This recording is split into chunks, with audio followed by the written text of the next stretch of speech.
So next they have given why are compounds stable.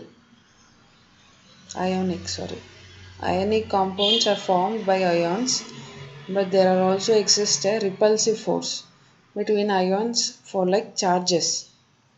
Since the electrostatic force of attraction between opposite charges is much higher, it makes the ionic compound stable.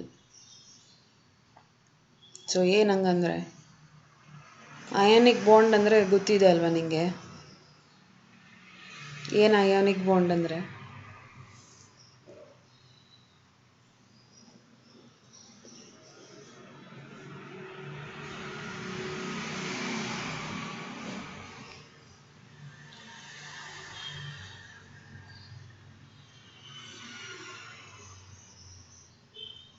Okay, bond ಅಟ್ರಾಕ್ಷನ್ನ ionic bond ಅಥವಾ electrovalent bond ಅಂತ ಕರೀತಾರೆ.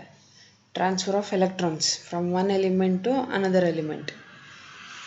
ಐದರ್ it should gain electron or it should lose electrons. So ಇಲ್ಲೇನು ಕೊಟ್ಟಿದ್ದಾರೆ ಅಂತಂದರೆ ionic compounds. So ionic compounds ಅಂದರೆ ಏನು ಅಂತಲೂ ಮೇಲೆ ಕೊಟ್ಟಿದ್ದಾರಲ್ವ ಬಾಕ್ಸಲ್ಲಿ. Where it was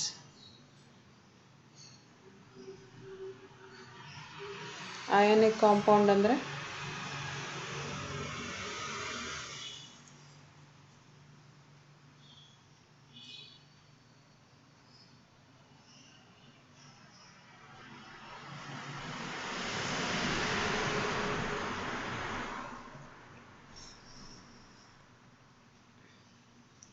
cancellation of electron.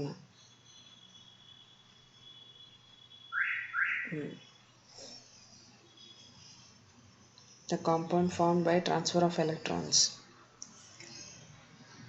So ionic compounds are formed by ions. The transfer of electrons ಅಲ್ಲಿ ions involve ಆಗಿದೆ already ಅಲ್ವಾ? ಸೊ ionic compounds ಇವ್ರು ಜಸ್ಟ್ ಏನು ಹೇಳ್ತಿದ್ದಾರೆ ಅಂದರೆ those are formed by ions. Basic point. But they also exist a repulsive force. Repulsive force ಅಂತಂದರೆ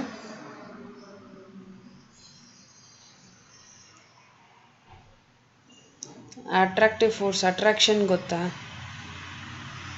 example magnets ಇದೆಯಲ್ಲ, so ಅದರದ್ದು ಆಪೋಸಿಟ್ ಬಂದು ರಿಪಲ್ಸಿವ್ ಫೋರ್ಸ್. ಈ repulsive force between ions for like ಚಾರ್ಜಸ್ಸಲ್ಲಿ ರಿಪಲ್ಸ್ ಆಗುತ್ತೆ, ಕರೆಕ್ಟಾ? Unlike poles attract each other ಅಲ್ವಾ? Like poles repulse each other, ಕರೆಕ್ಟಾ? ಅದೇ ಥರ ಇಲ್ಲಿ ಲೈಕ್ ಚಾರ್ಜಸ್ಗೆ there will be a repulsive force between the ions. ಓಕೆನಾ? ಆ ಥರ ಅಯಾನಿಕ್ ಕಾಂಪೌಂಡ್ಸ್ ಆರ್ ಫಾರ್ಮ್ಡ್ ಅಂತ ಹೇಳ್ತಾ ಇದ್ದಾರೆ. So since the electrostatic force of attraction between opposite charges is much higher. ಮೇಲ್ಗಡೆ ಹೇಳಿದ್ದು ಲೈಕ್ ಚಾರ್ಜಸ್ ಅಂದರೆ ಸೇಮ್ ಚಾರ್ಜಸ್ ಬಗ್ಗೆ. ಸೆಕೆಂಡ್ ಪಾಯಿಂಟಲ್ಲಿ ಏನು ಹೇಳ್ತಾ ಇದ್ದಾರೆ ಅಂತಂದರೆ ಆಪೋಸಿಟ್ ಚಾರ್ಜಸ್ಸಲ್ಲಿ ರಿಪಲ್ಸಿವ್ ಇರಲ್ಲ, ಅಟ್ರಾಕ್ಷನ್ ಇರುತ್ತೆ. ಸರಿನಾ? ಯಾವ ಅಟ್ರಾಕ್ಷನ್ ಅಂತಂದರೆ ಎಲೆಕ್ಟ್ರೋಸ್ಟ್ಯಾಟಿಕ್ ಫೋರ್ಸ್ ಆಫ್ ಅಟ್ರಾಕ್ಷನ್ ಅಂತ ಹೇಳ್ತಾ ಇದ್ದಾರೆ. ಓಕೆನಾ? ಅದು ಕಮ್ಮಿ ಅಲ್ಲ, ತೀರಾ ಜಾಸ್ತಿ ಇರುತ್ತೆ. ಸೊ ಅದರಿಂದ ionic compounds will be stable.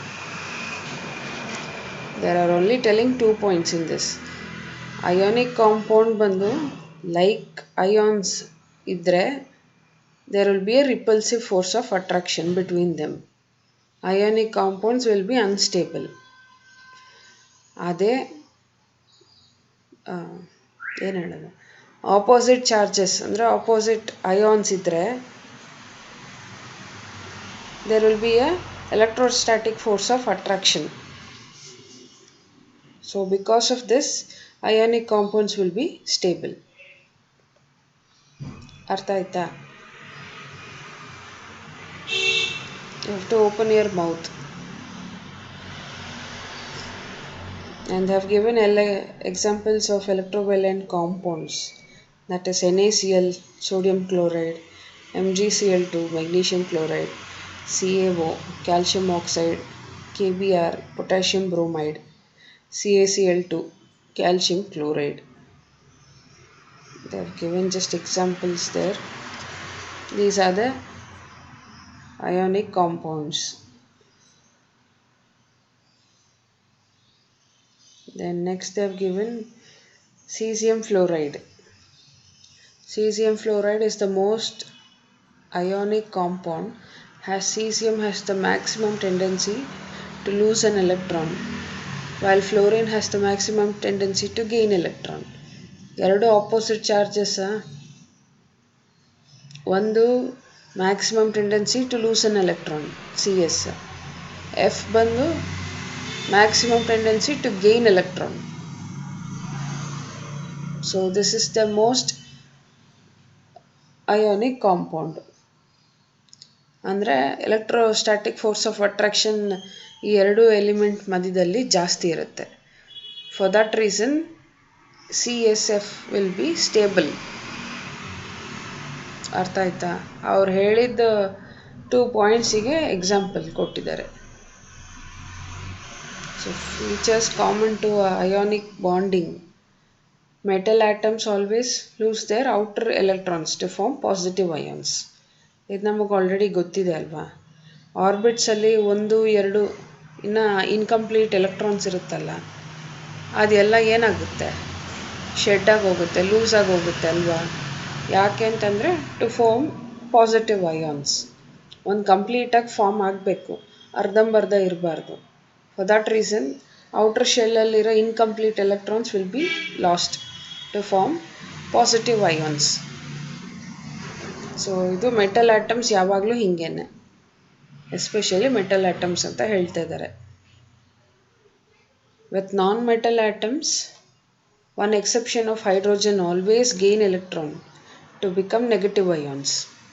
ನಾನ್ ಮೆಟಲ್ಸಲ್ಲಿ ಒಂದು ಎಕ್ಸೆಪ್ಷನ್ ಕೇಸ್ ಇದೆ. ಅದು ಯಾವುದು ಅಂತಂದರೆ hydrogen.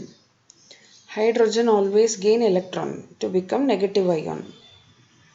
This is an exception in non metals.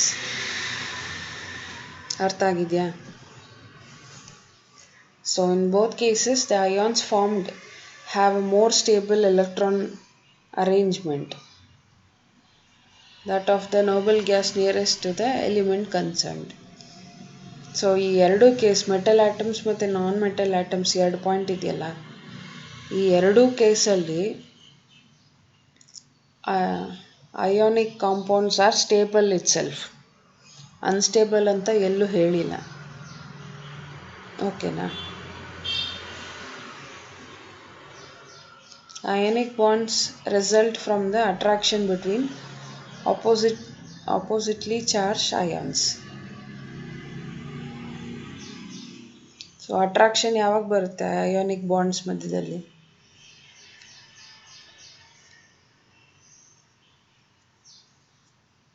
oppositely charged ions ಇದ್ದಾಗ. Then only ionic compound will be stable ಅಲ್ವಾ. ಸೊ ಅದನ್ನು ಹೇಳ್ತಾ ಇದ್ದಾರೆ. ಅಟ್ರಾಕ್ಷನ್ ಯಾವಾಗ ಆಗುತ್ತೆ ಅಂತಂದರೆ ಆಪೋಸಿಟ್ಲಿ ಚಾರ್ಜ್ ಅಯಾನ್ಸ್ ಇರಬೇಕಾದ್ರೆ. ಅರ್ಥ ಆಗಿದೆಯಾ ಅಲ್ಲಿವರೆಗೂ? So structures of some electrovalent compounds. NaCl, first one, sodium chloride. The electronic configuration is 281. ಇದು ಗೊತ್ತಿದೆಯಾ? 281 electronic configuration of NaCl. Complete electronic configuration ಹೆಂಗೆ ಬರೀತಾರೆ 281ಗೆ? ಇವಾಗ ಎಲೆಕ್ಟ್ರಾನಿಕ್ ಕಾನ್ಫಿಗರೇಷನ್ 281 ಅಂತ ನಂಬರ್ ಅಷ್ಟೇ ಹೇಳಿದ್ದಾರೆ. ಕರೆಕ್ಟಾಗಿ ಬರೀಬೇಕು ಅಂತಂದರೆ ಹೆಂಗೆ ಬರೀತಾರೆ?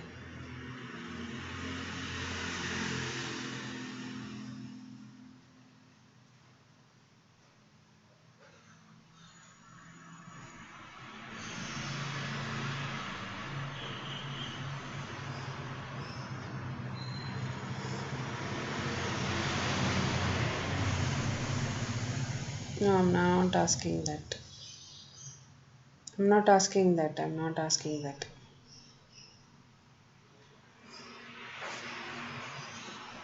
I'll just leave thought of different one.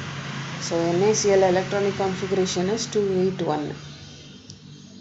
Okay, now it has one electron excess in the stable electronic configuration of the nearest noble gas, neon. So ಇವ್ರು ಏನು ಮಾಡ್ತಾರೆ ಅಂತಂದರೆ ಪಕ್ಕದಲ್ಲಿರೋ ನೋಬಲ್ ಗ್ಯಾಸಸ್ದು ಎಲೆಕ್ಟ್ರಾನಿಕ್ ಕಾನ್ಫಿಗ್ರೇಷನ್ ಇರುತ್ತಲ್ಲ ಆ ಥರ ಬರಬೇಕು ಇವರಿಗೆ. ಅಂದರೆ ಇದರಲ್ಲಿ ಯಾವುದಿದೆ ಅಂತಂದರೆ 2 ಕಂಪ್ಲೀಟ್ ಆಗಿದೆ, ಕರೆಕ್ಟಾ? ಕೆ ಶೆಲ್ಲಲ್ಲಿ 2 ಕಂಪ್ಲೀಟ್ ಆಗಿದೆ. ಇನ್ 281 2 is incomplete or complete?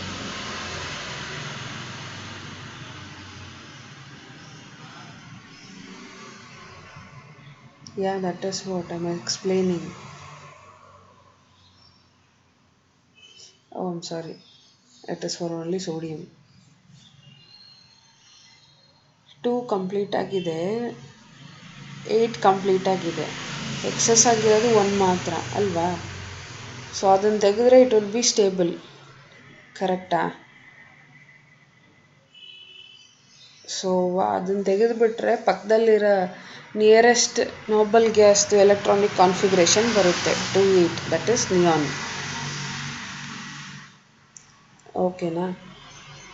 ಇವ್ರೇನು ಹೇಳ್ತಾ ಇದ್ದಾರೆ ಅಂತಂದರೆ therefore an atom of sodium shows a tendency to give up the electron from its outermost shell so as to acquire a stable electronic configuration of neon.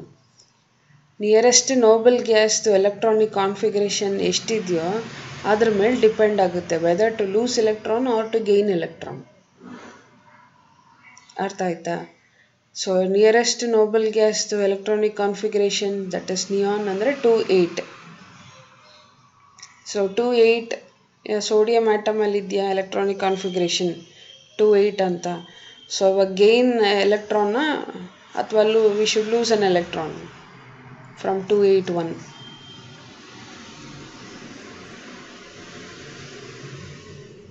According to electronic configuration of neon, we should say whether to lose electron or to gain electron.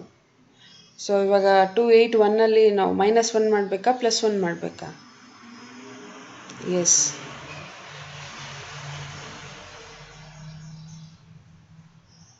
it is the nearest noble gas. Yes, ಅದನ್ನೇ ಇಲ್ಲಿ ಕೊಟ್ಟಿದ್ದಿದ್ದವರು ಮೇಲ್ಗಡೆ ಪಾಯಿಂಟಲ್ಲಿ.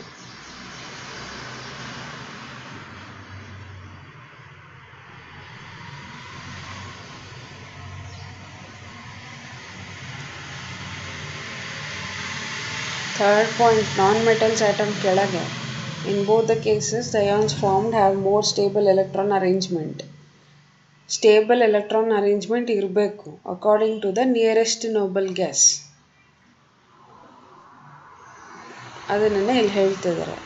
281 ಈ ಕಾನ್ಫಿಗರೇಷನ್ಗೆ nearest noble gas ಇರೋದು neon, that is 2,8. ಅರ್ಥ ಆಯ್ತಾ? ಇವಾಗ ಆ ಥರ ಏನು? ಎಸ್, ಸೋಡಿಯಮ್ದು 281 ಇದೆ electronic configuration. Nearest noble gas ಇದಕ್ಕೆ ಯಾವುದಿದೆ ಅಂತಂದರೆ ನಿಯಾನ್, ದಟ್ ಈಸ್ 2,8. ಇವಾಗ ನೋಬಲ್ ಗ್ಯಾಸಲ್ಲಿ ಇರೋ ಥರ ಆಗಬೇಕು ಸೋಡಿಯಂ ಆಟಮ್ ಕೂಡ ಅಂತಂದರೆ either it should gain electron or lose electron. So in this case what will happen? Either sodium atom will lose electron or will gain electron according to neon electronic configuration ಅಲ್ವಾ? 281 ಇರೋದ್ರಿಂದ ನಿಯಾನ್ದು 28 ಇರೋದ್ರಿಂದ 1 lose ಆಗುತ್ತೆ, electron will be lost. For what reason? To make it a stable electronic configuration. So therefore an atom of sodium slowly shows a tendency to give up the electron from its outermost shell so as to acquire a stable electronic configuration of neon. ಕೆಳಗೆ ತೋರಿಸಿರೋದು reaction ಅದೇನೆ. ಇವಾಗ Na 2,8,1 ಇತ್ತು, ಇವಾಗ ಅದೊಂದು electron ಬಿಟ್ಕೊಟ್ಟಿದ ತಕ್ಷಣ positively charge cation ಆಗಿಬಿಡುತ್ತೆ sodium. So ಯಾವಾಗಲೂ ಬರೀ ಎಣ್ಣೆ ಬರೀಬಾರ್ದು, ಎಣ್ಣೆ ಪ್ಲಸ್ ಅಂತ ಬರಿಬೇಕು. Sodium is A cation. ಅರ್ಥ ಆಯ್ತಾ? So however, after giving up one electron, the sodium atom is no more electrically neutral. It has 11 protons in its nucleus, but only 10 electrons revolving around it. Therefore, it has a net positive charge of +1. This positively charged atom is called sodium ion and is written as Na+. And its electronic configuration resembles that of the noble gas neon. So ಅವ್ರೇನು ಹೇಳ್ತಾ ಇದ್ದಾರೆ ಅಂತಂದರೆ, after losing one electron, sodium atom ಬಂದು it is no more electrically neutral ಅಲ್ಲ. ಯಾಕೆ ಅಂತಂದರೆ it has 11 protons in the nucleus. ಓಕೆನಾ? Protons ಬಂದು 11 ಇದೆ, ಬಟ್ ಎಲೆಕ್ಟ್ರಾನ್ಸ್ ಬಂದು 10 ಇದೆ. ಎಲೆಕ್ಟ್ರಾನ್ಸ್ ಅಷ್ಟೇ ಲೂಸ್ ಆಗಿರೋದು, ಪ್ರೋಟಾನ್ಸ್ ಬಗ್ಗೆ ಎಲ್ಲ ನಾವು ಮಾತಾಡೋದಿಲ್ಲ. ಪ್ರೋಟಾನ್ಸ್ ಲೂಸ್ ಆಗೋದು ಏನಾನ ಇದೆಯಾ?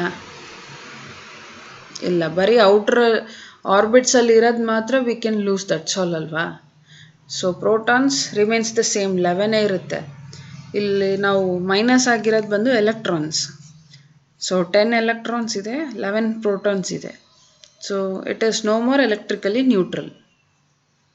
ಎರಡು ಸೇಮ್ ಇದೆಯಾ? ಎರಡು ಸೇಮ್ ಇದ್ದರೆ ಇಟ್ ಈಸ್ ಎಲೆಕ್ಟ್ರಿಕಲಿ ನ್ಯೂಟ್ರಲ್ ಅಂತ ಹೇಳ್ಬೋದು. Since it is not same, it is not an electrically neutral. So ಅದಕ್ಕೋಸ್ಕರ it is having a net positive charge +1 ಅಂತ. Since it gave up an electron, it will be having +1 charge. So it is a cation. +1 ಅಂತ ಹೇಳಬೇಕಾದ್ರೆ ಏನಂತ ಹೇಳಬೇಕು? Sodium ion ಅಂತ ಹೇಳಬೇಕು. Na ಅನ್ನೋದು sodium ion. So Na+ ಅನ್ನೋದು ಪಾಸಿಟಿವ್ಲಿ ಚಾರ್ಜ್ಡ್ ಸೋಡಿಯಂ ಅಯಾನ್ ಅಂತ ಹೇಳಬೇಕು. ಸೋಡಿಯಂ ಎಲಿಮೆಂಟ್, ಸೋಡಿಯಂ ಆಟಮ್ ಇದು ಯಾವುದು ಹೇಳಬಾರ್ದು ಇನ್ಮೇಲೆ. Na+ ಇದ್ದರೆ sodium ion. And it's electronic configuration is same as that of neon. ಇಲ್ಲಿವರೆಗೂ ಅರ್ಥ ಆಗಿದೆಯಾ? The electronic configuration of chlorine is 287. It has an electronic configuration with 1 electron less than that of the nearest noble gas, argon, 288. Therefore, chlorine atom shows a tendency to acquire an electron to attain octet in its outermost shell. So first ನಾವು ನೋಡ್ತಾ ಇರೋದು sodium chloride. Sodium ಆಯಿತಾ? Sodium ion Na+ ಆಗಿದೆ. So next we should see about chlorine. Chlorine electronic configuration is ಎಷ್ಟಿದೆ? 17 ತಾನೆ? 287 ಅಲ್ವಾ? So 287 ಅಲ್ಲಿ ಅದು ಕಂಪ್ಲೀಟ್ ಇದೆಯಾ, ಇನ್ಕಂಪ್ಲೀಟ್ ಇದೆಯಾ? ಎಲೆಕ್ಟ್ರಾನ್ ಆ್ಯಡ್ ಆಗಬೇಕಾ, ಎಲೆಕ್ಟ್ರಾನ್ ಲೂಸ್ ಆಗಬೇಕಾ? ಒಂದು ಎಲೆಕ್ಟ್ರಾನ್ ಆ್ಯಡ್ ಆದರೆ 288 ಕಂಪ್ಲೀಟಾಗಿ ಹೋಗುತ್ತೆ. It is the electron nearest noble gas electronic configuration ಎಷ್ಟು? argon 288 ಇದೆ ಅಲ್ವಾ. So it have to gain one electron, then only it will be completed as octet, outermost shell ಅಲ್ಲಿರೋದು. ಕರೆಕ್ಟಾ? 8 electrons ಇರೋದ್ರಿಂದ ಆಕ್ಟೇಟ್ ಅಂತ ಕರೀತಾ ಇದ್ದಾರೆ. ಸೊ ಅದಕ್ಕೆ Cl + 1E- ಅಂತ ಕೊಟ್ಟಿದ್ದಾರೆ. ಒಂದು ಎಲೆಕ್ಟ್ರಾನ್ನ ಗೇನ್ ಮಾಡಬೇಕು ಕ್ಲೋರಿನ್. ಹಂಗೆ ಗೇನ್ ಮಾಡಿದಾಗ anion, it will be Cl-. ಒಂದು ಎಲೆಕ್ಟ್ರಾನ್ನ ಲೂಸ್ ಮಾಡಿದ್ರೆ ಪ್ಲಸ್ ಆಗೋಗುತ್ತೆ, ಒಂದು ಎಲೆಕ್ಟ್ರಾನ್ನ ಗೇನ್ ಮಾಡಿದ್ರೆ ಮೈನಸ್ ಆಗೋಗುತ್ತೆ. ಸೊ ಮೈನಸ್ ಆದಾಗ it is anion. Chlorine ion is anion. An atom of chlorine is electrically neutral as it contains 17 protons, 17 electrons. So sodium electrically neutral ಇರಲಿಲ್ಲ, 11 protons, 10 electrons ಇತ್ತು. ಆದರೆ chlorine ion it is electrically neutral because it contains 17 protons 17 electrons. Same number ಇದೆ. For that reason it is electrically neutral. ಅರ್ಥ ಆಗಿದೆಯಾ ಅಲ್ಲಿವರೆಗೂ? But after acquiring an electron from the sodium atom, the chlorine atom does not remain electrically neutral. It has one electron more than the number of protons in its nucleus and therefore has a charge of -1, represented as Cl-, that is chloride ion. Cl- ಆದಾಗ chloride ಆಗಿಬಿಡುತ್ತೆ, chlorine ಆಗಲ್ಲ. ಬರೀ Cl ಅಂತಂದರೆ chlorine, Cl- ಅದು cation, ಅದನ್ನು chloride ಅಂತ ಕರಿತೀವಿ. ಅರ್ಥ ಆಗಿದೆಯಾ? Cl- ಮೈನಸ್ ಅನ್ನೋದು ಹೆಂಗೆ ಬಂತು ಎಲ್ಲ ಅರ್ಥ ಆಗಿದೆಯಾ ಇಲ್ಲಿವರೆಗೂ?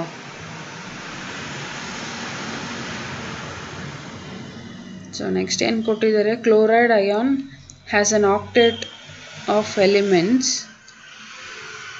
However, outermost shell and its electronic configuration resembles that of the noble gas argon. So 288 ಅಲ್ವಾ ಕ್ಲೋರೈಡ್ದು ಇವಾಗ. ಸೊ ಅದು ಬಂದು ಆರ್ಗಾನ್ದು ಎಲೆಕ್ಟ್ರಾನಿಕ್ ಕಾನ್ಫಿಗರೇಷನ್. Na+ದು ಬಂದು ನಿಯಾನ್ದು electronic configuration 28. So in diagram 4.14 they have given sodium atom when loses electron it will be converted into sodium ion. Chlorine atom when it gains an electron it will be converted into chloride ion. ಅದೇ ಅಲ್ವಾ ಇಷ್ಟೊತ್ತು ನಾವು ನೋಡಿದ್ದು. So ಇಲ್ಲಿ electron lose ಆಗಿದೆಯಲ್ಲ ಸೋಡಿಯಮಲ್ಲಿ, that will be given to chlorine. So ಅದರಿಂದನೇ gain ಆಗೋದು. ಅರ್ಥ ಆಗಿದೆಯಾ?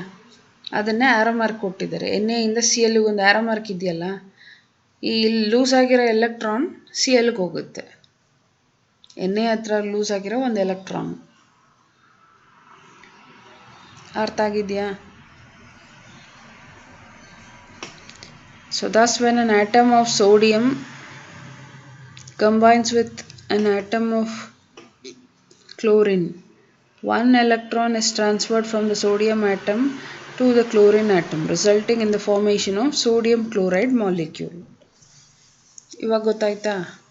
ಸೋಡಿಯಂ ಒಂದು ಎಲೆಕ್ಟ್ರಾನ್ ಲೂಸ್ ಮಾಡುತ್ತೆ, at the same time chlorine lose ಆಗಿರೋ ಆಟಮ್ನ ತಗೊಂಡು ಇದನ್ನು ಗೇನ್ ಮಾಡ್ಕೊಳುತ್ತೆ. ಓಕೆನಾ? So this is how sodium chloride molecule is formed.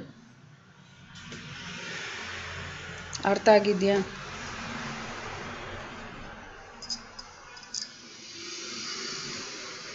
So ಇದು ಇಂಪಾರ್ಟೆಂಟ್ ಕ್ವೆಶನ್. ಇದು ಎಲೆಕ್ಟ್ರೋವೆಲೆಂಟ್ ಸ್ಟ್ರಕ್ಚರ್ ಆಫ್ NaCl ಅಂತ ಕೇಳಿದ್ರೆ ಇಲ್ಲಿವರೆಗೂ ಬರಿಬೇಕಾಗುತ್ತೆ,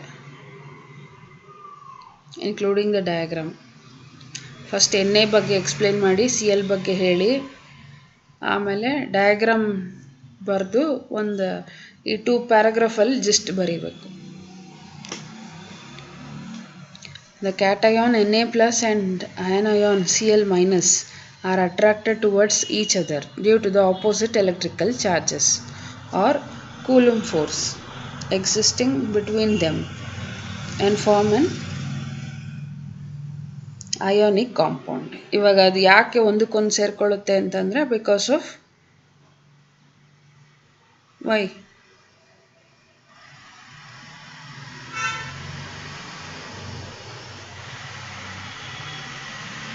ಇಟ್ ಈಸ್ ಟ್ರಾನ್ಸ್ಫರಾ? ಎಲೆಕ್ಟ್ರಾನ್ಸ್ ಟ್ರಾನ್ಸ್ಫರ್ ಆಗಿದೆ, ಅಟ್ರಾಕ್ಷನ್ ಫಾರ್ಮ್ ಆಗಿಬಿಡುತ್ತಾ? ನಾವಿಲ್ಲಿ ಮಾತಾಡ್ತಾ ಇರೋದು ಎಲೆಕ್ಟ್ರೋವೆಲೆಂಟ್ ಬಾಂಡ್ಸ್ ಬಗ್ಗೆ, ಕರೆಕ್ಟಾ? ಎಲೆಕ್ಟ್ರೋವೆಲೆಂಟ್ಸ್ ಬಾಂಡ್ಸಲ್ಲಿ ಅಟ್ರಾಕ್ಷನ್ ಇರಬೇಕು ಅಂದರೆ ಏನಾಗಿರಬೇಕು?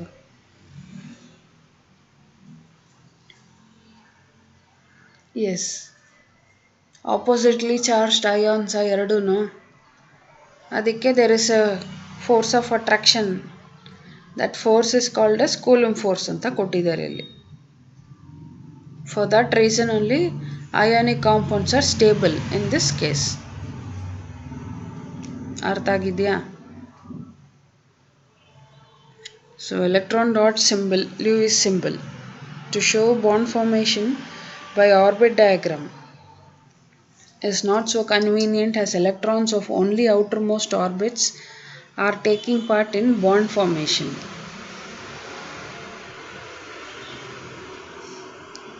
To show bond formation by orbit diagram is not so convenient.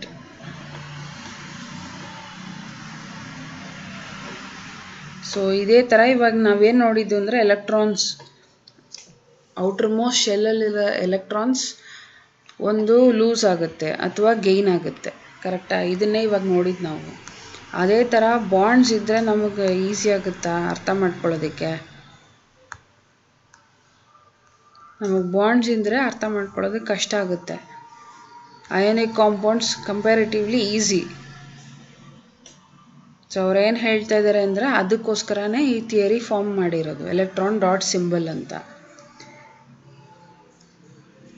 ಇಲ್ಲಿ ಫಸ್ಟ್ 3 ಲೈನ್ಸು ಅಲ್ಲಿ ಕೊಟ್ಟಿದ್ದಾರೆ ನೋಡು. If you read it once again you will understand.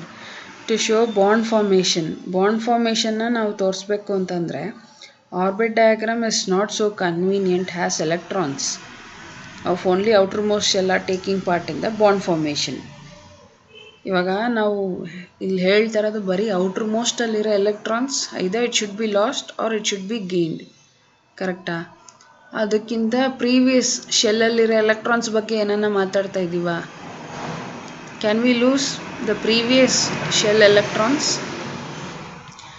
No, will be only talking of the outermost shell. ಎಷ್ಟು shell ಇದೆಯೋ ನಂಗೆ ಗೊತ್ತಿಲ್ಲ. ಇರ್ರೆಸ್ಪೆಕ್ಟಿವ್ಲಿ last ಶೆಲ್ಲಲ್ಲಿ ಎಷ್ಟು electrons ಇರುತ್ತೋ ಅದನ್ನು either we should lose or gain, ಅದ್ರ ಬಗ್ಗೆ ಅಷ್ಟೇ ಮಾತಾಡ್ತಾ ಇರೋದು ಅಲ್ವಾ? ಅದ್ರ ಮುಂದೆ ಇರೋ ಆರ್ಬಿಟ್ಸಲ್ಲಿ ಎಷ್ಟು ಎಲೆಕ್ಟ್ರಾನ್ಸ್ ಇದೆ, ಕಂಪ್ಲೀಟಾಗಿ ಇದೆಯೋ ಇಲ್ವೋ ಅದ್ರ ಬಗ್ಗೆ ನಾವು ಎಲ್ಲೂ ಮಾತಾಡೋದಿಲ್ಲ, ಕರೆಕ್ಟಾ? So when we don't talk about this it is not easy to tell about the bond formation. Okay, Lewis gave a concept of dot diagram in which only valence electrons are shown. So the bond formation ಬಗ್ಗೆ ಹೇಳಬೇಕು ಅಂದರೆ this was introduced, that is electron dot symbol. So who gave this one? Lewis. This theory was proposed by Lewis. So he gave an idea called electrons, valence electrons ತೋರ್ಸೋದಕ್ಕೋಸ್ಕರ he came up with this dot symbol that is named after his name, Lewis symbol ಅಂತ. ಇದರಲ್ಲಿ ಏನು ಅಂತ ಅಂದರೆ the electron dot symbol for an atom consists of the symbol of the element surrounded by dots representing the outermost shell electrons. For example, oxygen ಅಂತ ಇದೆ, ಅದರದ್ದು symbol ಏನು? O ಅಲ್ವಾ, ಕ್ಯಾಪಿಟಲ್ O. ಸೊ ಇವಾಗ ವೇಲೆನ್ಸ್ ಎಲೆಕ್ಟ್ರಾನ್ಸ್ ಹೆಂಗೆ represent ಮಾಡೋದು ಅಂತಂದರೆ ಆಕ್ಸಿಜನಲ್ಲಿ outer most ಎಲಿಮೆಂಟ್ಸಲ್ಲಿ ಎಷ್ಟು ಎಲೆಕ್ಟ್ರಾನ್ಸ್ ಇದೆ?